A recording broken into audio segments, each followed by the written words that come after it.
Howdy folks, Spencer here, and today one of the most important MUDs updates has just been announced, which will be bringing the Pahvan Space Set, the Triflouride Maelstrom Torpedo, and the Rex Alliance Pilot Escort to the MUD store. As of me recording this, I don't have the full pricing or release date information, but with the initial 75% discount, both the Pahvan Set and Triflouride Torpedo should be coming in at around 2,000 to 3,000 Zen, and the Rex Alliance Pilot Escort should be around 4,250 Zen. I'll have the exact numbers and release date info in the pinned comment down below for those interested. But with that out of the way, let's dive into the items. As always, chapters to each of them will be listed below.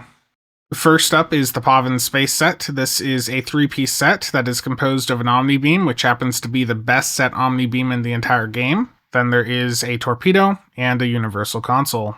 Starting with the omnidirectional Pahvan proton beam array, there's two key things here that make this Omni beam so good. The first isn't listed on the tooltip or in-game, but this Omni can benefit from beam or cannon firing modes. So if you use a cannon firing mode with it, the way it works is it's going to get the beam equivalent at the same rank and for the same duration. So if I use Cannon Scatter Volley 3 on my build and I have the Withering Barrage Starship trait on, which gives me 14 out of 15 seconds uptime on my Cannon Scatter Volley, then this beam is going to get Fire at Will 3 for 14 out of 15 seconds.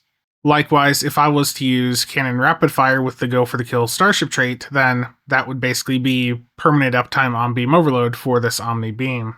Now, it can still directly work with your standard beam firing modes as well, but having the option to work with both cannon and beam firing modes makes this an amazing weapon for mixed weapon loadouts. And the second thing that makes this weapon so great is the damage potential it has with area of effect firing modes like Fire at Will or Cannon Scatter Volley. Now you'll notice on the parse over at the right from my most recent solo run that the Pahvan beam doesn't seem to be near the top of the damage list at first glance, and that's because most of what this weapon does comes from the 33% chance proc that it has, which builds up resonance charges on your target and then does some proton damage. So if you're wanting to assess how this thing is performing, you need to look for more than just the Pahvan proton beam array line, you want to look for resonance shock as well. And as you can see here, that is the second highest damage dealing ability on my entire setup. That is beating out things like the Prototype Phaser Hexacannons, the Gorn Hunter's Complex Plasma Fire Starship trait. And the thing is, it's doing this without me having any buffs on for this Omni or for Proton. So whatever damage type you're on, Phaser, Disruptor, etc., this is a slot and forget weapon that's going to add a ton of damage to your build if you're using area of effect firing modes like Fire at Will or Cannon Scatter Volley. It will still do something on single target setups like Beam Overload, but it's not going to be at the same level as what you would see on an AoE build.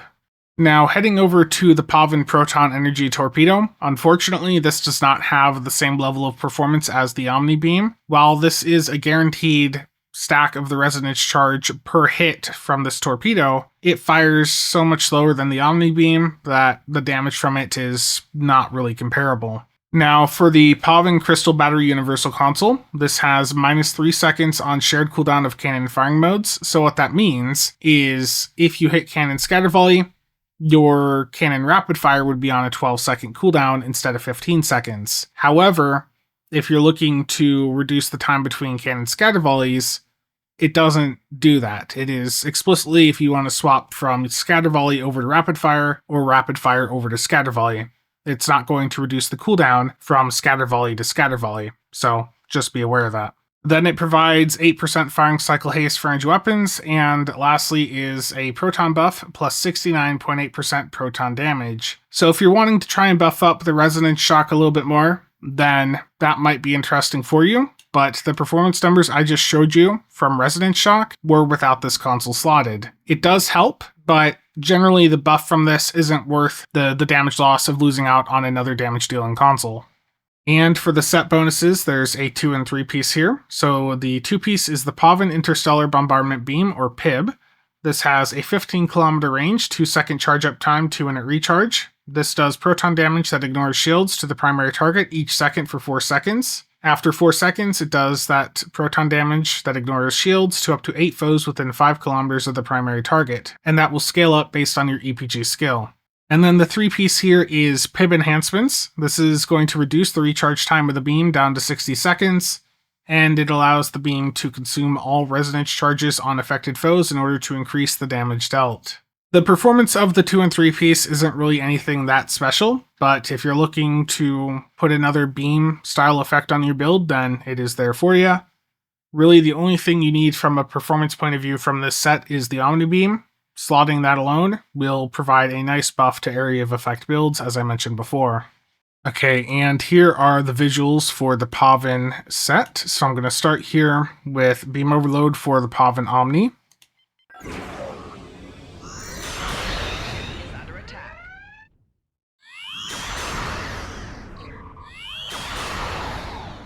And I do realize that the red background here is not the greatest, but that is just what I have to work with in the time limitations I have here. So I'm going to hit Cannon Scatter Volley 3 now, and that will give the Pahvan Omni Fire at Will 3 for the same time as my Cannon Scatter Volley is up.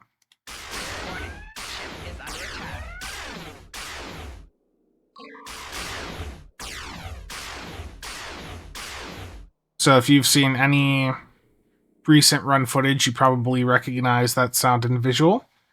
Now here is the torpedo under Torpedo Spread 3. So if you're looking for a bluish torpedo, then that may be of interest for you. And then lastly is the 3P or the 2-piece visual here, the Pahvan Interstellar Bombardment Beam. This will come in out of the sky and just hit your target. It doesn't really do that much damage, unfortunately, but we'll see it here.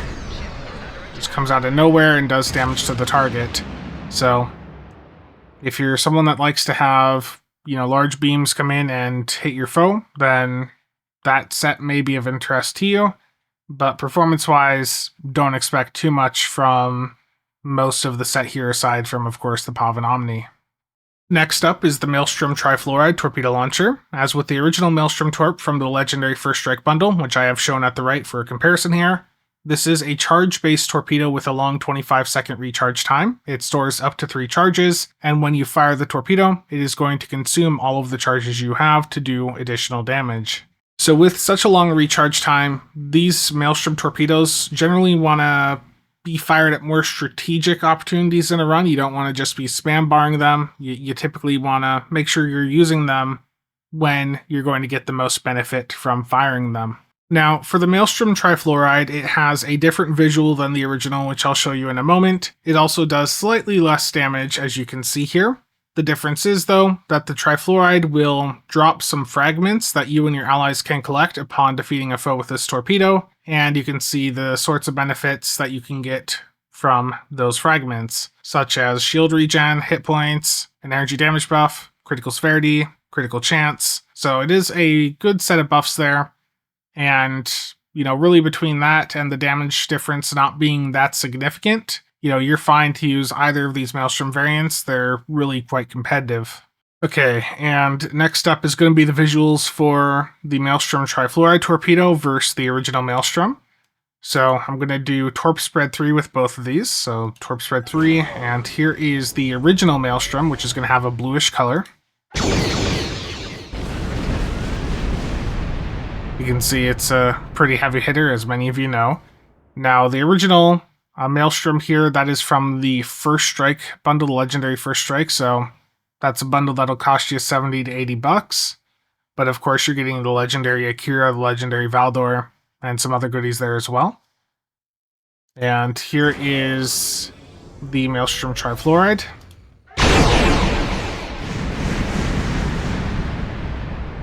So you saw that also hit pretty hard. Not quite as hard as the original Maelstrom, but it still did quite well. And the final addition here is the Rex Alliance Pilot Escort. This is a blend of a Defiant and a Jem'Hadar attack ship. So with it being a Khitomer Alliance ship that is a blend of designs, it cannot be kit bashed with either the Defiant or the Jem'Hadar attack ship. The way it looks is the only way that it can look. Now, this is a very feature-packed escort. It has a hull modifier of 1.1, shield mod of 1.2. It's got really good mobility stats, turn rate of 16, impulse of 0.21, inertia of 60. For the power buffs, plus 15 to weapons, plus 5 to shields. For the weapons layout, it's got a 5-2 configuration, plus an experimental weapon slot. It has 3 device slots, console-wise, 5 tac, 2 inch for psi. And for the features, it has a built-in cloak, just a standard one. it has pilot maneuvers, and it has the Vanguard Wingman mechanic, which means it does always have 2 ships flying alongside it. And for the Bridge Officer setup, you have a Commander TAC, a Lieutenant TAC with Miracle Worker, a Lieutenant Commander Engineer with Pilot, an Ensign Science, and a Lieutenant Commander Universal. So it's not the best Bridge Officer setup ever, but it is still good enough that you can make it work for an energy weapon setup. And heading over to the accessories, the first is the console, Elite Alliance Squadron Beacon. Passives on this are plus 8% crit severity and 10% flight speed, and the clicky is going to summon in Alliance escorts to fight alongside you. Upon their arrival, for the first 10 seconds, they're going to unleash a volley of destructive fire, dealing damage 3 times a second to the targeted foe and nearby foes. They do stick around a bit longer in combat, in total for 45 seconds. And the order that they're going to be in is on the right side, close to you is going to be the Federation Escort, and then further away will be a Romulan Warbird. On the left side, close to you is a Klingon Bird of Prey, and on the outside will be a Jem'Hadar Fighter on the left. Now, what's nice about these is that if you're on a ship with the Vanguard Wingman mechanic, which this ship has, then these fighters will respect the Vanguard Wingman mechanic, the commands that you can issue from that, and you're able to do additional damage with these on ships that have that Vanguard mechanic. If you're someone that likes to summon in a ton of pets, then you're going to like this console, given it summons in 4 more. But just be aware, the performance of it is really going to shine best on ships with that Vanguard Wingman mechanic, which unfortunately there are not that many of. And next up is the experimental weapon, Inertial Polaron Shunt. As the name implies, this is doing Polaron damage. And what's special about this is it's going to fire faster based on what your flight speed is, up to a 200% haste buff at 180 flight speed. Now for both this and the Starship trait, as I'll show in just a second, you don't actually need to be moving to get that haste buff. Rather, you need to have speed buffs that make it so that your potential speed could be that value. That is an interesting note there, because that means that if I'm just sitting still and I have immersion-powered engines and a speed buff up, my haste is going to be higher, even though I'm not actually moving with the ship. It's just based on the potential speed, not the actual speed. So this does actually perform quite well compared to most of the other experimental weapons out there. I went in and I did an ISC, a solo ISC, right before the servers went down, and on my plasma mirror angle setup with no Polaron buffs, this did about 87k. That's about half of what the hexacannons from the Achilles would do. But still, if you're looking for something different, if you're looking for something Polaron based, this is one of the better experimental weapons in the game. Not the best value. Again, the Achilles and the hexacannons from that are the best value there. But if you're wanting something different, these do perform quite well against the majority of other experimental weapons in the game. And next up is the Starship trait, Inertial Supremacy. During beam fire at will, cannon scatter volley, or torpedo spread, weapons fire applies a debuff to foes' damage resistance rating. The strength of this debuff will depend on the current speed of your vessel. As with the experimental weapon, that is based on your potential speed and not your actual speed, so this can scale up without you actually moving your ship. And the debuff here will go up to -50, and that will cap at 240 speed. So that does make this a stronger debuff than something like SAD, Superior Area Denial. The trade-off would be that if you're still looking to buff your pets up, then SAD, with its -30 debuff alongside those pet buffs, may still be appealing. But if you aren't worried about buffing pets up or you don't have pets on, then Inertial Supremacy would be the stronger debuff to have on, dependent on you having some speed buffs on your build, like emergency-powered engines. Now, for both the Starship trait and experimental weapon, these scale up based on your speed, so the Starship trait will apply more resistance debuff to foes depending on your speed, and the experimental weapon will scale its haste up, so it'll fire faster with higher speed. Now, I am completely stationary, and it's important to note with these two accessories that the speed scale that they're going off of is your potential speed, not your actual speed. So if I just hit emerge-powered engines while I'm sitting still, you see the values on these has went up, and if I hit my evasive maneuvers, I'm not moving, I'm completely stationary, but that potential speed that I could have has increased, therefore the buffs that these provide also increased while I had that higher potential. And now for the Rex visuals for the experimental weapon and the console.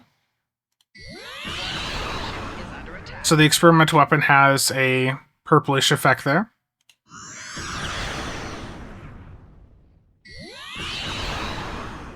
And for the console, this will again summon in 4 ships, so let me zoom out a bit here.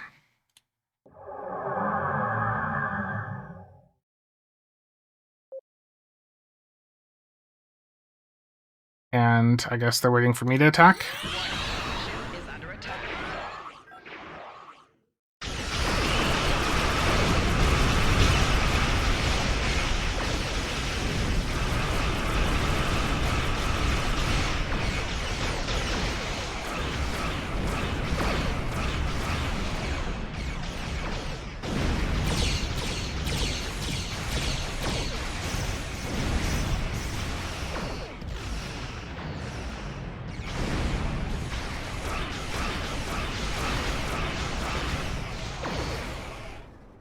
And to wrap things up, I'm going to work backwards here. So starting with the Rex, the ship itself is fine, it's feature-packed, but the bridge officer layout on it is going to hold it back compared to cheaper C-Store ships like the Terran Hydra or the Atlantis. But it is the only non-Jem'Hadar ship with the Vanguard mechanic, and the accessories alone are still going to be quite appealing to some of you. So if it's worth the 40 or so bucks, I'll leave that up to you to decide. And then there is the Maelstrom Triflouride torpedo, which really isn't that far off the performance of the original Maelstrom from the legendary First Strike bundle. So if you already have the original Maelstrom, or if you're planning to go for the legendary First Strike bundle, then I wouldn't worry about the Maelstrom Triflouride. However, if you have no intention of ever going for that bundle, and you still want a Maelstrom, then this is a way for you to get one at a much cheaper price point.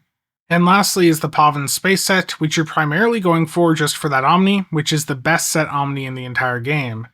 Its performance is mostly seen when used on Fire Willer Cannon Scatter Volley builds, however it will still do something on single target builds like Beam Overload, just nowhere near the same performance level.